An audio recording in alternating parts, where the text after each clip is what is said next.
Welcome to the podcast where passion and purpose collide. We are on a mission to interview women and the occasional token man about how their passion and purpose have collided to create healthy relationships and profitable businesses. I am Elizabeth Denham, here with Rebecca Monet, and we are the co-founders of the Coterie for Women. So check us out online there. Rebecca, how is your week? What's your roses and thorns this week? My roses and thorns. Well, as you know, you've been following the last few weeks. I'm in Missouri visiting family and looking for some investment property in Northwest Arkansas. So I found a piece of property and I had to go down and take care of some title issues. And so I drove from Missouri to Arkansas, but it was 45 degrees and I do not own a coat and I do not own middies. And so I was freezing because the car that I've been borrowing, we talked about that car last week, right? Uh-huh. This car doesn't have heat. Oh, good grief. So a blanket or something? Well, that was the original thought. And then my grandson-in-law, who's a triple X, he's just a big boy. He says, why don't you take my Carhartt, I don't even know what a Carhartt was, coat with you. I guess it's some kind of hunting jacket or I don't know jacket. What it is either. It's called a Carhartt. I don't know what it is, but it's like, it's like this big, old heavy canvas like thing. I thought I should be on a horse or something. This is like a big old thing. So here's this big old jacket that's just swallowing me. And then my granddaughter says, well, you're going to need some middies, right? Because I'm freezing to death. And so she has these cute little puffy, middies that she gives me. So I'm wearing this massive Carhartt canvas looking thingy over. And I'm feel like the Michelin Man, like one big bundle. It was crazy. And then, of course, I have to get out and go to the realtor's office and then over to the title company and do whatever I'm doing. But, I look just really beautiful. So I think that should be your new online dating profile picture. That's a good idea, especially now that I'm going to spend some time in Arkansas. I could find myself some huntermen. Mm-hmm. Some huntermen and some fishermen and whoever else wears Carhartts. Right. You'll find out. So, yeah. So that was my thorn was it was cold and I'm not prepared for the cold. My rose, the good thing that happened this week is that secret we talked about just a few weeks ago. Yeah. I finally can tell everyone my secret. And for those of you that don't know, my granddaughter, who's 22 and married to the triple-sized man I was just talking about, they're having a baby. Yay! So yay! So I'm going to be a great grandmother.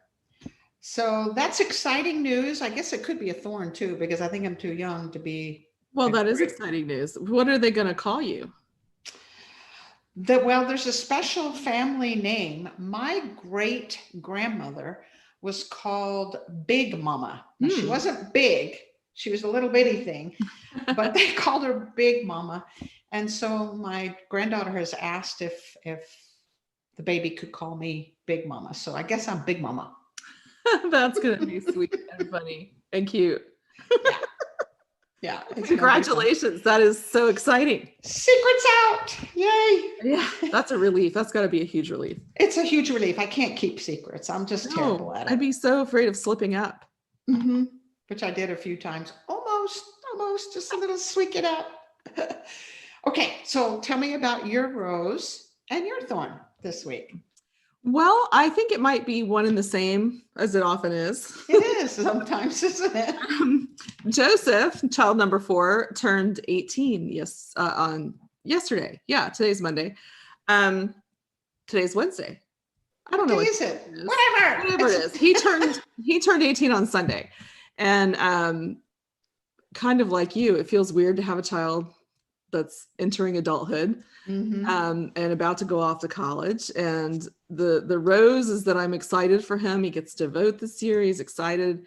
We're going through the college application process, and he's, getting acceptances, left and right. And now we're just waiting on how much money he's going to get to go to which school, so we can sort of make a good decision. So it's fun and it's exciting. And he had a good day considering the pandemic. We had a little family gathering, and we Zoomed everybody who wasn't here in. We just sit the computer on the table and all eat while they visit with us.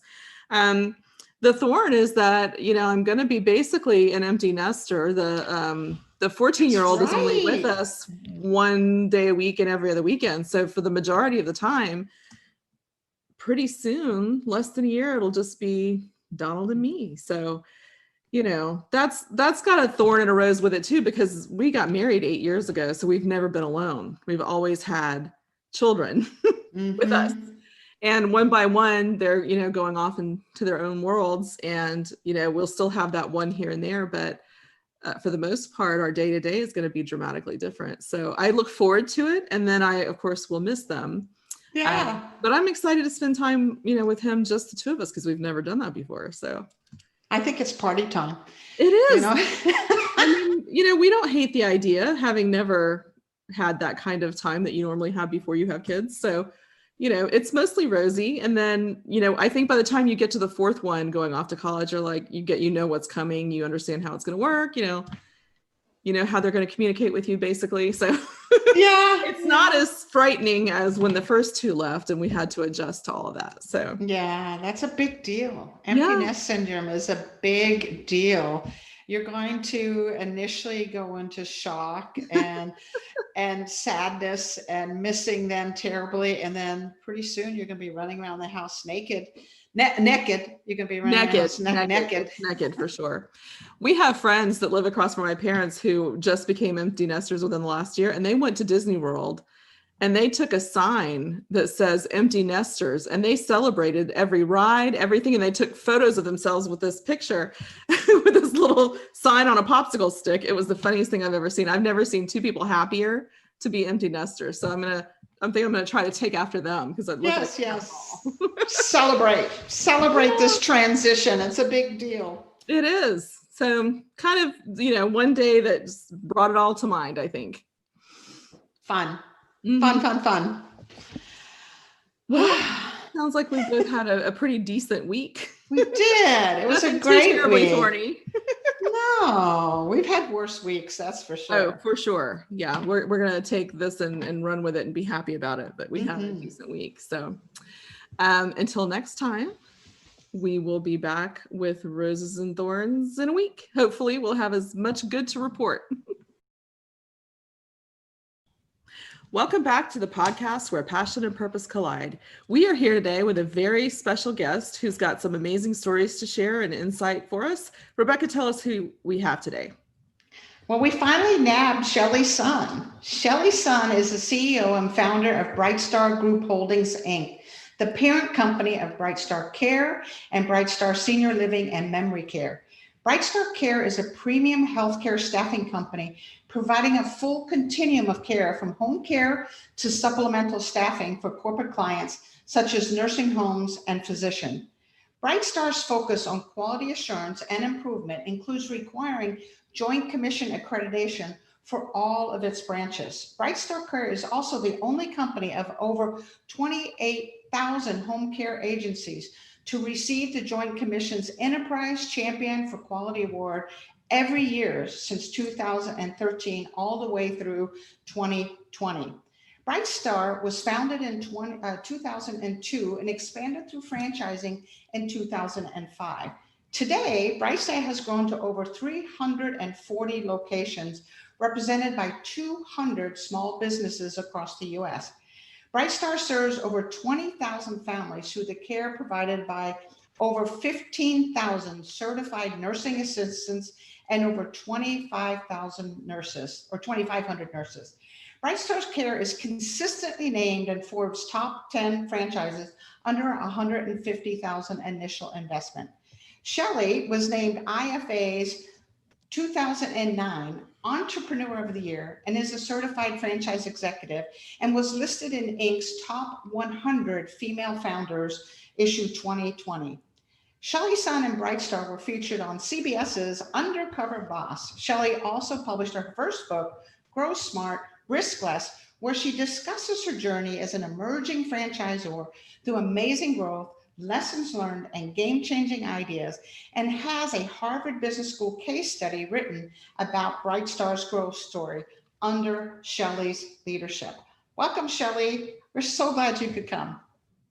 So Elizabeth, you have our first question, right? I do. And we are excited to have you here, as one of our purposes and passions is to talk to women like you and to have others be able to learn from your experience, especially women who are coming up through the ranks. And one of the things that we believe, according to our title, is that the place where passion and purpose collide is where you find your most success, both personally and professionally. So the first question is, how do you combine, first of all, define your passion and your purpose and how you combine that into your personal and professional lives? Yeah, thank you. So I started Bright Star Care back in 2002. So I had gone through a family journey looking for care for my grandmother and had difficulty finding the full continuum of care. So about a year after that journey, did a lot of research during that year, talked to a lot of other families who might have been living a similar journey and felt like there was an unmet need. So started Bright Star again to take care of moms and dads and grandmas and grandpas, right? And it's been, my passion from day one, still my passion today. Probably 10 times a week, I'm connecting friends or friends of friends to a franchisee office directly.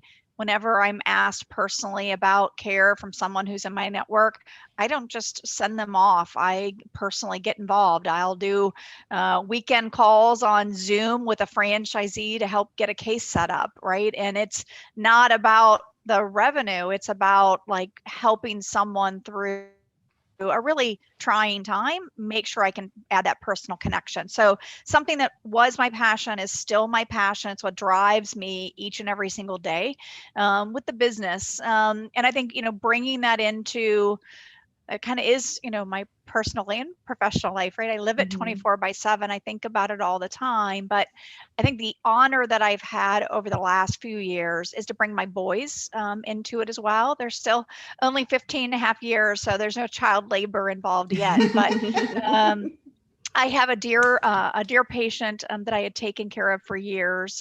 Tim and his wife, Ann, was a quadriplegic with me since 2002.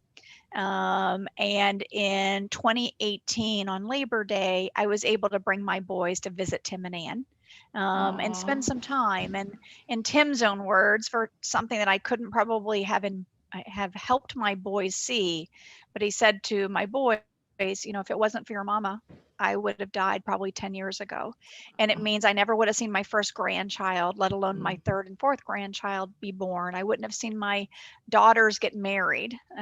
Your mom helps people live their best lives. And for me, just live my life. And my son, Luke, who is special needs, looked at me and goes, Mama, you keep people alive. Because I know you work all the time. You're always on your phone. But now I understand like what you do. The following Labor Day, so Labor Day 2019, Tim passed away. He was well past his life expectancy, but he'd been so intertwined into my life and my family's life. When my boys were born preemie, the first gift I got, only the first grandkids on both sides of the family, only grandchildren, because I'm an only child and my ex is an only child, only grandchildren on both sides of the family. And the first gift we got was from Tim and Ann. Ann asked me to deliver part of Tim's eulogy. And it's probably been one of the highlights of my, I still get busy thinking about it. One of the highlights of my personal and professional career, to know that you could have such an impact on another life and do good while also having it intertwined with something that's become my professional day-to-day, but feels so good personally day-to-day. Yeah. It reminds me, and I think this is why your story and your message hits home with so many people. So many of us have been in that sandwich generation. And I experienced it with my mother when her mother was in a facility.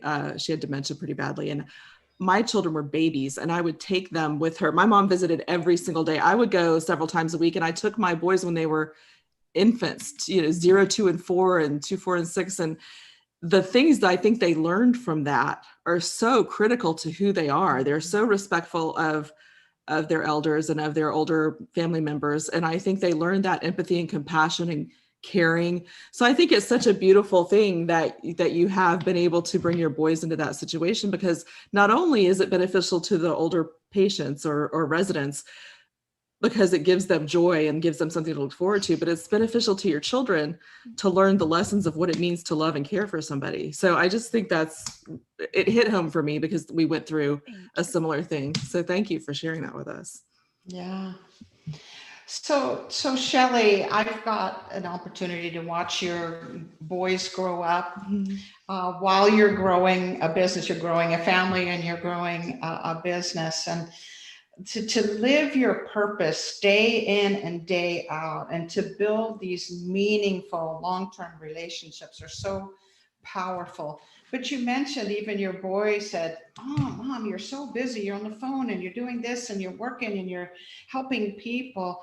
How do you manage it all, this personal life? And because I know your commitment to your children and to your family, you got an extensive array of close knit friends that you have, that you're maintaining those relationships, and you're growing this business. How do you do it all? How do you manage both sides of your business, the personal as well as the professional? Yeah, I think it's hard. I think we put a lot of expectations as a society and us on ourselves as women. The same questions we frequently don't ask of men, right? Right. Or fathers. And so while we're, mothers and fathers are all involved in their kids' lives, I think for me, it's about giving myself permission to not be perfect every single day, and look at my journey as a woman, as a mother, and as an entrepreneur over a month, and make sure that I have quality time and I've made a positive impact in all three areas. As a woman, with my friends and others I can help with care. With my boys, they're a critical age, 15 and a half, and I'm teaching them both how to drive right now. Goodness help me. And then with my business, both in terms of who we take care of, but also developing and nurturing the most amazing team, I believe, in any business. I'm very blessed.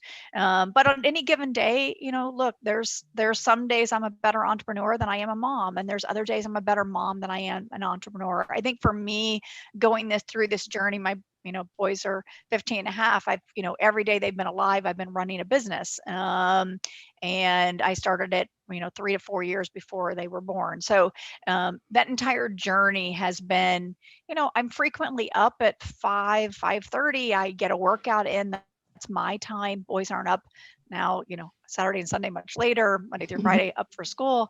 And I try to have breakfast with them, get their day started. And then I'm working, during the day. I'm frequently try to be done with work by 3 or 3:30. So that when we were picking them up from school, I'd pick them up from school. I do homework, and I made them a home cooked meal every day, or nearly every day. And, probably out of 20 school days a month, probably 10 to 12 would have dinner and homework with them. Not so bad, of a batting average for an entrepreneur. But that had to be an okay batting average. Life is too short for guilt. And I know I've made a positive impact on their life. I know they see me as a role model. COVID was if you can say, an opportunity for that. You will do anything for your children, right? I moved back in with my ex-in-laws and ex-husband to raise my children in the same household because they needed that. And my business was 24 hours a day in healthcare, trying to get PPE from all over the globe and get every franchisee PPP loans. And my boys got to see a great work ethic, a great compassion, but I took 10 minutes every hour to come hug and kiss them, make sure they had a snack, half an hour. My in-laws live in Arizona, to take them swimming a couple times a day. And so, while I'd still be up on my laptop until midnight almost every single day during COVID, I took the critical times to have dinner with my kids and take them out swimming a couple of times. It's about scheduling, and for me, it's about scheduling in. We shouldn't have to think about scheduling in breaks with our kids, but I scheduled in 15 minutes every hour so that I wouldn't piggyback on myself or get on the phone to go spend time with my kids, because that's as important. And as much as my franchisees needed me and my team needed me and I needed them, my boys need me too. And so for me, it's about scheduling in everything that's important. But if it's not scheduled in, sometimes it doesn't get prioritized. And for me, it's like letting myself off the hook that over the month, not over a day, I will never be great at all three in a 24-hour period of time. 2 of the 3 will usually do pretty well on a daily basis. It just differs which 2 of the 3 are going to win on a given day, and that has to be okay. I think that's huge. You and I have a similar philosophy on that. And I think that because I have a child who's very, very focused on work-life balance, and they're only 20s, you know, talking about it all the time. And I said, I don't think there's such a thing. I think it's about priorities. And if your family and your children and your friends know they have priority, you're going to, if somebody really needs you, you're going to drop what you're doing. Yep. You're going to be there for the big events. You're going to show up when, you know, but also, what do you think, I wanted to follow up with, how important do you think it is for your children, especially boys? I have 3 boys and 2 girls. And for both sets, I think it's so important to have them see you participating in your life in the way that drives you, whatever your passion is, whatever your purpose is, whether you're a working mom or stay-at-home mom. How critical is it to you to have them see you doing what your dream is? I think that's really important. I think it's also really important for me as a mom, and I'm a divorced mom, so you know I'm feeling like I've got the responsibility to raise them and set a good example. And I grew up in the South. You know, there's a certain way that a boy should treat a girl, and if they're not going to learn that elsewhere, I'm going to teach them they have to open the door. And they have to have mommy walk through first, and they need to clear the table and do their dishes. I mean, it's not just about seeing my professional work ethic. It's also about seeing that they need to contribute and say thank you for a dinner that's made for them, and help in their small way by clearing the table and doing the dishes. And so it's about, you know, how do you treat others? And my hope would be is not only am I teaching them how to be a great boss or entrepreneur one day, but also how to be a great human, a great boyfriend, a great husband one day, because I think that's part of a holistic life. And, you know, whatever their life journey is, you know, partner, girlfriend, marriage, I want them to be able to, even though they're not seeing me in a married relationship anymore, I want them to know that they can bring their whole self to a relationship, and how they need to show up will impact what their life will have an opportunity to look like, not just the work ethic. So I try to take time and spend time on all of that. And when they use, you know, language I don't approve of in my house, I tell them why that's not acceptable in my house. They can, you know, have different rules in different places, but this is what I think the world and girlfriends are going to look at. There's certain words that girls find offensive and they don't want to hear. And it's only up to me to give them the role model I can for their holistic life while I have them. That's beautiful. So Shelly, you are like this perfect mom in my mind, and this incredible. No such thing. We're working towards it. So you've given a ton of advice already to a woman coming up through the ranks, and whether it's in the corporate environment or as an entrepreneur herself, that's a mom, you know, juggling her whole situation. But if you could give one piece of advice to anyone that is in a similar situation, what would that advice be? What would the takeaway be as a woman to lead a more balanced life? What would you recommend? I think one of the things that's been very helpful to me, and it's evolved with time, is finding mentors or advisors. And so when I think about the first board of directors that I set out to form for me, I asked everybody I knew, because I'm in Chicago, if anyone knew Gloria Jean, that founded Gloria Jean's Coffee, or Seattle Sutton. because I wanted a female role model that had grown a business that was going to leverage franchising, because I was trying to figure out franchising, and also how in the world do they do it, raising a family at the same time, and the sacrifices on both sides that had to be made to both build a business and be a mom. And I got very blessed that I networked to Gloria Jean. I actually just talked to her last week. She was a mentor. She's become just a dear friend. But that would be my recommendation, is think about, and for me, it was franchising, and I had two people that I wanted, but I think there are a lot of role models. I think, especially if you can find someone local, because I don't travel for boards. I've got, I'm here with my boys, right? So, but I will do service work, but I do that by phone. And so I would think about, if I was a woman coming through the ranks, whether that's corporate America and there's a job you want, is there someone at that level who's also a working mom that's willing to have coffee with you one day a month? All they can do is say no. Ask 5, you'll get 1 yes. And I think that's true for entrepreneurs as well. And just like in everything else we want in life, you got to be willing to take a risk and ask. And my experience has been, more often than not, people will be willing to help. It might not be, a formal board position. It might not be at every month, but a quarterly coffee, everybody has time for a quarterly coffee. It's interesting. I have a similar situation where I've looked at the different areas of my life, whether that's relational, financial, or whatever it is, and I will find someone who's mastered that particular thing, and ask to spend time, or if it's someone, that you can read about or listen to their podcast or whatever. So you want to find a mentor that has achieved or what you want to become, and then emulate it, right? And if you can get mentored, even better, but at minimum, emulate it in some way. That's to me, just brilliant advice. I wanted to go back to something else you said before we go on to our next series of questions. And you said something about guilt. The guilt has no place in life, I think is how you put it.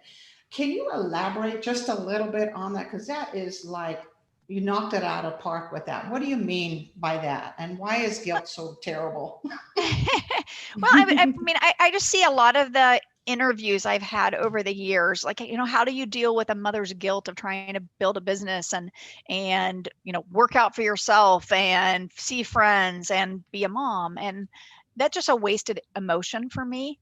I can't do it.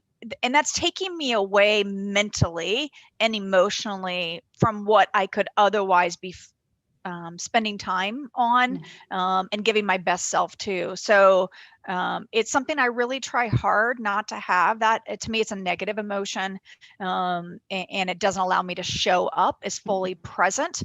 Oftentimes, in the past, when I've let myself kind of have society make me feel guilty that I'm not able to be super mom, right? And superwoman. And, you feel like 24 hours a day, like having your hair done, your makeup done for your mate. And, you're calling every single friend and your kids. Yes, I'd love to do homework with you. They've changed algebra. Like, they don't even work things math-wise the same way that they did when we were growing up. I'm like, so, how is that all possible, and be there for every single employee and all of that? It's just impossible to do it all. Do your best. And if I've given my best, I've given all I have to give. And so for me, I think particularly as women, and I think even just the questions that typically get asked, there's an embedded predisposition that we should feel guilt. And yes. I just think life is way too short. And our male counterparts do not get asked the same thing, and they're not made to feel like they should have any guilt. So why should we? Free ourselves, do the best. If we're doing the best and doing it for the right reasons, that has to be good enough. Beautiful. I think that's brilliant. So brilliant, because the societal expectations that make women feel guilty, that we should only be mom, or that should be the only part of ourselves that's allowed to be successful. So I love that you're putting that out there, that we need to relieve ourselves of that guilt. Because I think we all have it sometimes. Like, if you're a perfectionist, you feel guilty if you're not perfect at everything, right? Absolutely. So I think it's a common trait in women that we all fight that, aside from societal expectations. So being able to say, I love the idea, look over a month, because it's such a better picture of who you are and what your life is like. I always, when I'm feeling down in the dumps, I do the 6-month rule. Am I better off now than I was 6 months ago? And usually the answer is yes. Yeah. And that kind of gives you that perspective. But that whole thing kind of brings us to you as a woman in leadership and how you've experienced that. Have you had challenges that you have found because you're a woman? Have you found that you have better insight as a woman? What kind of mentors that are men have you had that have helped you along the way? So give us a little perspective on that, what your experience has been like over the long haul. Yeah, I mean, I certainly enjoy my journey much more as an entrepreneur, kind of calling my own shots, so to speak. In corporate America, I did find, because I was the youngest vice president ever for CNA Insurance, right? I had a male boss who took all of my male peers to lunch every single day, and I was never invited. So I felt the good old boys club a little bit more in corporate America. I try not to have that in my organization. I try to treat, I have an amazing team, and I try to treat them all really well. I try to have a balance of gender within my organization, because to me, it's based on capabilities and performance, regardless of anything else, right? I'm very open-minded as long as people are performing. And so, I think externally, I have found, Gloria Jean, as I've mentioned, is a female mentor. But I have had many mentors, male and female. I think it's just about asking. My first franchise event ever was at a leadership and development conference with, Gary and Teresa's conference. And the day before the conference started, there was a pre-conference. It was my first franchise event, and I sat there with my notes in the first row, and it was Tom Wood, who's become one of my dearest friends in the entire world, and I travel with he and Elizabeth. I take my son for his college visit to Georgia Tech, and we stayed with them. They are sweetest people in the entire world. Brian Schnell was on that group, and Kurt Landwehr. And I followed up with all three of them and asked them if I could spend time with them, on a weekly basis or every other week basis, to just pick their brain and learn from them. And all three said yes. Tom's become one of my dearest friends, as one of the smartest people I know, and is great, and has married very well, because Elizabeth is a doll. And Brian Schnell one of my board advisors, kind of in the growth of my business. And Kurt spent Thursday evenings and Saturday mornings mentoring me for probably 3 months, because I'm an accountant. I don't know how to do franchise sales. I have passion, but franchise sales is not really my thing. Sales in general is not really my thing. So he mentored me for several months, but I asked, and all three said yes. I have an amazing board of directors right now. David Barr, who was the past chair of the International Franchise Association as well. Sid Feltenstein, who's also been past chair of the International Franchise Association. I'm blessed to be part of Young Presidents Organization, YPO, and I do a year at Harvard every single year, because I want to make myself continue to be better as a leader, and no one knows it all. And through that, my favorite professor at Harvard is Boris Groysberg, and he joined my board as well a few years ago after doing the case study, and we got closer during that. And so I felt brave enough to ask this Harvard Business School professor. I said, I feel like an imposter every year. I went to University of Tennessee. There's no way I could have gotten into or afforded Harvard. So I feel like an imposter every year, but it's fantastic. And then Sid got me my first female board member on my current board, Pam Parisian, who was the chief technology officer of all of AT&T for 20 years, and absolutely amazing. So I've got 3 men and 1 woman on my board, and all 4 are both really supportive, always texting me back, always emailing, checking on me, especially during COVID, and have been invaluable to my business. So I think having those mentors and around is really, really important. And it has been invaluable to help me have a support system. I think the biggest thing that changed for me coming out of corporate America to being an entrepreneur is, in corporate America, if you really performed, people gave you, good job and high performance reviews and, those kind of things. When you're an entrepreneur, it's a pretty thankless job, especially during a pandemic. Everybody's stressed, right? And so helping franchisees get PPP loans, some of the emails I got were not the nicest. Now, 100% of them got PPP loans, and, everybody seemed kumbaya now, but there were some really lonely, hard days during that journey. And my board, when I was kind of sharing the updates and what I was doing and how we were progressing, and some of the responses from some of my franchisees, they were my biggest cheerleaders and support mechanisms, because I don't have a boss, right? I mean, I still own 100% of my company. So my board is not a voting board, but they were my biggest supporters and cheerleaders when I needed it. And I didn't really have that outlet because my organization was kind of counting on me every single day. So they helped reinforce my spirits while that was all going on. It's such a large responsibility. And it's so funny that you say imposter syndrome, because Rebecca and I talk about that a lot on the show, because so many people that we interview who have achieved great success still feel that way. So especially women. Especially women. And so I love that you have that board. Everybody needs somebody to be their cheerleader, especially on those hard days when you're shouldering that level of responsibility for everyone else's success as much as your own. So I think it's so nice that you're able to say that out loud and show people that we all go through self-doubt, and here's how I combat that. I have my little cheering section. I lean on these people who can help me. I have these mentors. I mean, all very, very strong lessons for women in business, I think. Yes, it is.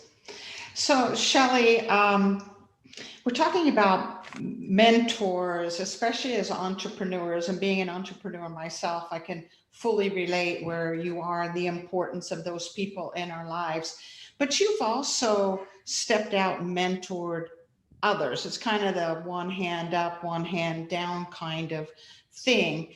I would think that would be very rewarding to help others succeed. Can you address that a little bit? And yeah, absolutely. And it is very rewarding. I mean, that my hardest part is I don't have hours enough to do it for everyone who might ask. It's actually why I wrote the Grow Smart Risk Less book. Is I wrote it during the same time I knew Undercover Boss was going to be released.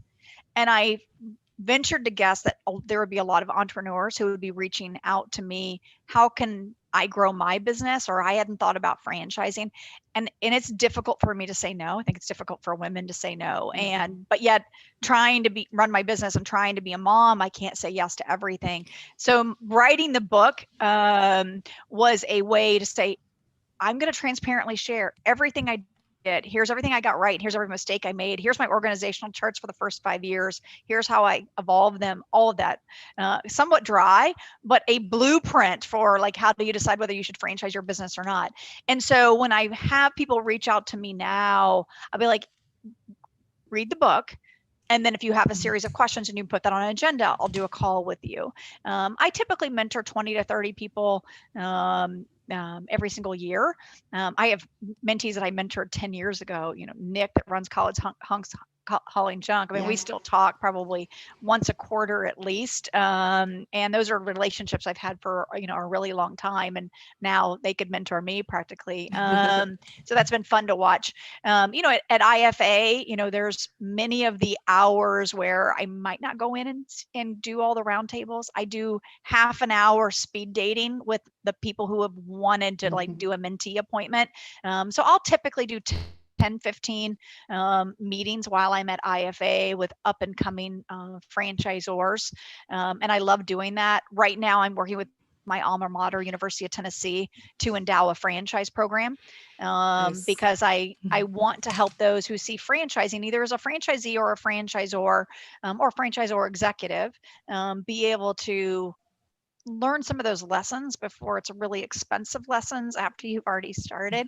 And I think franchising is the way that we're going to, restart our country. It is living the American dream without taking as many risks to have to figure out every single mistake on your own, leveraging a franchise model. And so for me, how can I make that more accessible? And so one of the things I'm doing with the university is it's great to have on-campus education, but we need to make this education available remotely. So anyone in the country could tap into franchise education. And so I'm getting really involved and really passionate on that. It's my way. How do I reach more people to make an impact at scale?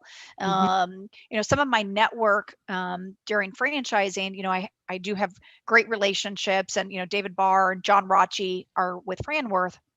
we ordered in over $2 million of PPE for all of our, franchisees. And once I had them with the PPE they needed to keep their caregivers and nurses safe, I realized I had excess capacity. And a lot of franchisees that I know, Tam Kennedy's a dear friend of mine, Taco John's, they didn't have some of the PPE they needed to open.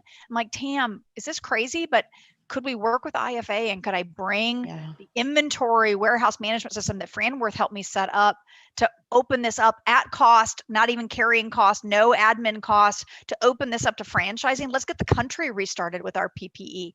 And so Tam helped me with the franchisee forum at IFA, and the IFA team was great. And so, some of those relationships have helped, do more for more people. And I'm big on that, whether it's mentoring or just getting businesses open through supply chain too. Okay, Shelly, we're seeing one of your handsome sons in the background, I think.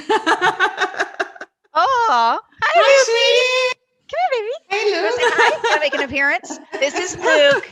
Luke, we want to see your handsome face. Down, see your handsome face. Hi, sweetheart. Hi, Luke. Oh, okay. My goodness, he's a man. He's a man. Virtual school. Yeah. Love it. We have that too. I have a Luke, so I'm partial to Luke's. So, Shelly, that brings us to our last question. What's next? What's the next thing in your life? What's your big bodacious goals? What's in the next season? I mean, it's continuing to help families and hopefully help more of them. I think the healthcare continuum is continuing to need to work together. And so I think we're really working on a lot of things with AI and virtual care technology on how can we be a part of impacting more lives, but also recognizing as a holistic society, we have to bend the cost curve and improve the outcomes for all. And so we really spend a lot of time thinking about that and trying to be a part of making a difference.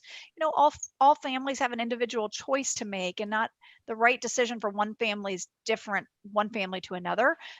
So we, obviously started, with Bright Star Care doing home care for 20 years almost. And in 2014, we opened up our first senior living community with 40 rooms, where it's like moving from home to bed and breakfast. I really wanted to take that stigma away from a senior living setting. Half of it's memory care, half of it's senior living. And unlike most assisted living, if someone moves in and they need higher acuity, they never have to leave our assisted living to move to a nursing home. Once it's home forever. And that's expensive to do, but important for a family. And we find lots of spouses or lots of couples where one spouse is in memory care and one spouse is in assisted living. And that's a part of being part of the journey. So opening more of those, we have 4 right now, opening more of those is important.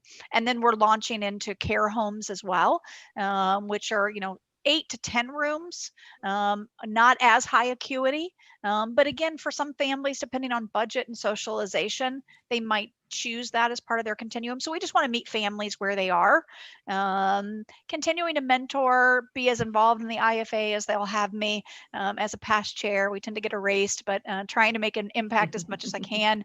And the University of Tennessee franchise program is real important to me. I love franchising. Franchising has helped me reach more families by having these passionate individuals run a Bright Star location, independently owned and operated in a community, and give their passion to something each and every day. So I believe in franchising wholeheartedly. So being able to be a part of that.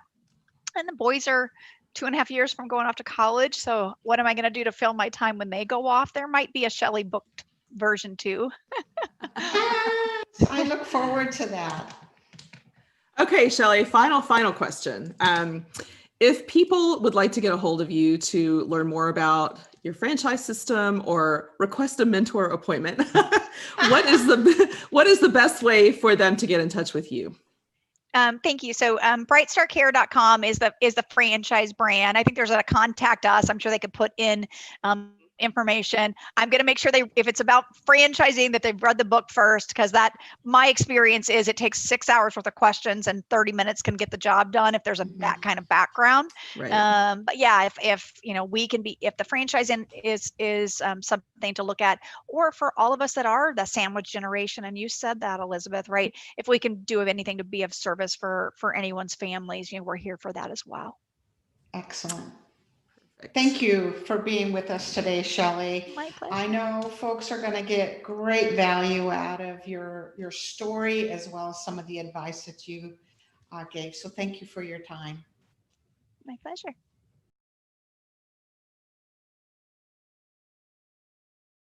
Welcome to Women in the Know, where we discuss everything from politics and policy to relationships and marketing. We take the information we have learned from our interviews and our experience to share with you, the viewer, so that we can all learn a little something every single week. So Rebecca, this week's topic is, we just interviewed Shelly Sun, and one of our favorite parts of that interview was when she said, "Guilt has no place in my life." And I think she said it quickly and almost brushed over it until you brought it back. And I think it clearly deserved a little attention, because I think as women, often we feel guilt very easily about either not being good enough mothers, not being good enough at work, not being good enough homemakers, or, all of those things that go into your life. So what was your takeaway from that? Just the kind of the direction you're going with that was my takeaway, is the pressure on a woman to be perfect in all areas. The body has to be perfect. The hair has to be perfect. Got to be a perfect mother, perfect cook, perfect, in terms of taking care of the home. And I'm an entrepreneur and I got to build a business, and I got to be caring and empathetic and a wonderful employer. All of those things around being perfect. And then the kind of societal guilt that is placed on us if we fall short in any of those areas. And Shelly was talking about her Southern upbringing, which was fascinating to me. I wish we would have had more time to talk to her about that. But in the South, there's even more emphasis on this perfection of a woman. So she's living with that cultural focus of, I got to be perfect, and I got to have it all together, and yet I'm doing a million things. So this whole idea that she had of guilt has no place in my life allowed her to back off of herself a little bit and know that she can't do it all, that life is about priorities, is the way you described it, about priorities, and she could kind of ease up on herself a little bit. Well, and the way that she took a broader view, if she said, if you look at one day at a time, I might do 2 out of my 3 major things well, and something's always going to fall short. But if you look at it over the course of the month, you've basically accomplished what you needed to in all 3 areas over time. So I think that's a great way. I have always had this 6-month rule where I look back at the last 6 months, and if I'm better off now than when I was then I feel like I'm on the right track. And most of the time, I think we are. Of course, we always have setbacks, but I think when you give yourself that fuller picture, those individual moments where you might not get it all done, or you might fall short, or you might snap at a child because you have too much on your plate. We've all done it. We've all had to apologize to our children or people at work, or your spouse, or whoever it is. And I think that allowing yourself that imperfection on the daily basis while keeping an eye on the broader view is something we can all take heart in. I thought it was really kind of cool because she actually displayed it within our interview. Because when we did the introduction, I made a boo-boo, right? I quoted something incorrectly, and she basically said, "Hey, it doesn't need to be perfect. It's fine." Kind of thing.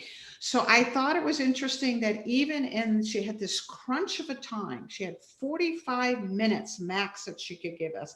We made a boo-boo, and she goes, "You know what? It doesn't need to be perfect. This works." And so she was living what she was preaching, and allowing us to be, anything but perfect. So this whole idea of guilting ourselves, or society guilting us or these norms that we think we have to live up to, maybe they're just a bunch of poo-poo. Right? I was going to say hooey. That's a hooey. That's a better word. It's a bunch of hooey. I think so. And I think it helps us to have someone in a position like Shelly's saying that to all of us, because I think we all, you work so hard. And like her phrase that I think I'll remember now is, don't let perfection get in the way of getting it done. I was like, that's such a great way to put it. Yeah. Yeah. Because some of us are frozen and paralyzed by the idea of being imperfect. So just let it go. Let it go. Let it go. Yep. She set a priority, moving on. I'm not a perfect mother. I'm not a perfect entrepreneur. I'm not a perfect organizer. I'm not a perfect cook. I'm me, and this is okay. Mm-hmm. What a valuable lesson, right? What really a valuable lesson for we as, women. It really is. It brought, this is a little bit off the topic, but I was looking at my Facebook memories the other day, and my son, when he was 6, was about to spill something, and I could see it coming. I had written this down, and I said, Joseph, stop. Joseph, wait. Joseph, be careful. And he drops it and it spills, and he looks up at me and he goes, deal with it. At 6 years old, and I was like, while you're talking, I'm thinking, you know what? Deal with it. This is who we deal with it. I'm not perfect. It's going to spill. So what? Good. Words to live by, right? Deal with it. The world is not coming to an end, but this segment of Women in the Know does have to come to an end. It does. So, until next week, guys. Where we answer more Women in the Know kind of ideas and questions. We'll see you then. All right.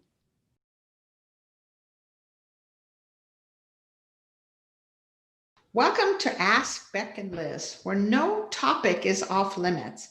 We want to answer your questions about business, life, and everything in between. If you have a question for us, just send it to ask@beckandliz.com. That's ask@beckandliz.com. So, Elizabeth, the question I have is coming off of our interview with Shelly Sun of Bright Star Care. And that is, she did this beautiful job of integrating her boys into her business. So I guess I want to know what your opinion is of that, and if you yourself have done similar with your children, integrating them into your business. Well, I think it's critical to make your family feel a part of what you do. We talk a lot about work-life balance, and I have said before that I think it's about prioritizing, not about balancing time. And I think that when your family feels invested and your children feel invested in what you do, and they're cheering for you to be successful, and I think that's what you do. Her business they have seen her build it and run it their whole entire lives, but now they're at an age where they can participate in it or understand it from the inside and what it means to be a caregiver, and care about someone who needs that kind of help. So she's letting them see what she does, but she's letting them see why she does it as well, by introducing them and bringing them into that aspect of it.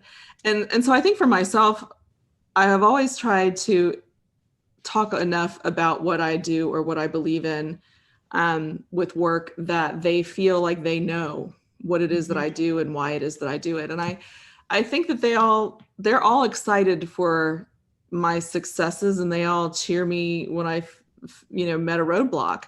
And we have Luke and his boyfriend working with us in our marketing for the coterie right now. And that's been really fun to watch them learn and become creative and get an inside scoop at some business things.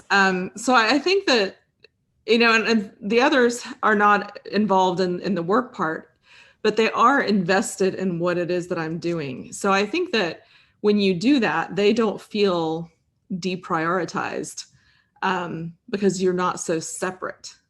Yeah. What about you? How have you handled that? I think you're making a really good point, because if we look at parenthood, let's say 30 years ago, dad or mom went off to work, right?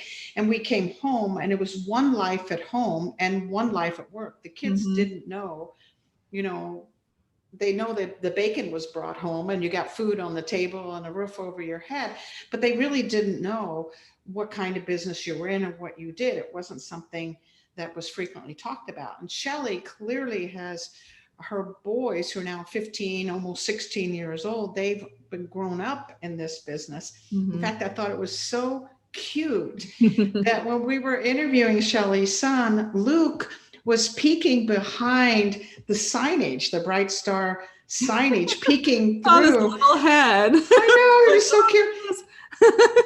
So, and then of course we invited him in, and Shelly was in no way embarrassed. She was no way frazzled, other than said, "You're supposed to be schooling, right now." But she brought him right in, and there was this affection. It was just absolutely beautiful. I remember years ago when I was traveling all over the world, doing public speaking and training, and my kids in the summertime would travel with me. We would go wherever it was. And they loved the traveling to various places. And then of course they'd be in the back with my staff as I'm speaking in front of very large audiences. And then of course we would go out and we go on adventures after I would teach. But even today, my son, who is now 42, was just 42 on Sunday, he talks about those times where he would watch me, do public speaking or facilitate a course or some exercises or whatever.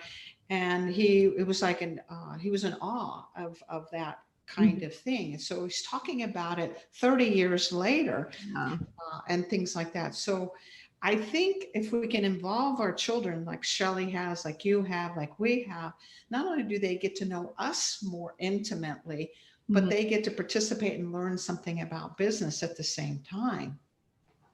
I agree. And that reminded me, my dad was a lawyer for 40 something years and still he's almost completely retired. But he worked 6 days a week, sometimes 7, all while we were growing up. And so one thing that he did was he would rotate. They always worked half a day on Saturday as a firm, pretty much. And he would take turns taking each of the 5 of us when we got old enough to work. And they had a chef who would come in on Saturday mornings and feed everybody this magnificent brunch. We thought it was so fancy schmancy. And we would sit at his secretary's desk, poor thing, because she would come back on a Monday and it would not be the way that trashed, right? But we would pretend to type on her typewriter back then and go have lunch with him and see how he interacted with the other lawyers in the firm and see kind of what he did. And at some point we didn't get it. And as we got older, we did. But, those were special memories for us. And it was a way that he could spend time with us individually and still get the things that he needed to do done. And I think it also kind of forced him to leave not too late on a Saturday because here we were griping that we done planning the desk, Yeah. But that I'll never forget those things. That's so special. Yeah. It's so special. You got to be part of his life. He brought you into it. He's teaching you a little bit vicariously about business and representing a client. You're getting to be part of his life. He's getting to be part of your life. So I think it's perfect. And like I said, years ago, that's not the way it was. We didn't even know what dad or mom did for a living. Now, today, and Shelly was a classic example where she is teaching her boys by bringing them into her world. So they're going to have a wonderful work ethic and they're going to ultimately be visionaries like her. Now, they may not go into the same field, but they got an idea about business and that mom isn't just cook, bottle washer, chauffeur. She's got more depth to her. She's got more to her overall personality and purpose in life. It's important. It's important to let your kids see your whole self. I agree. What a great conversation.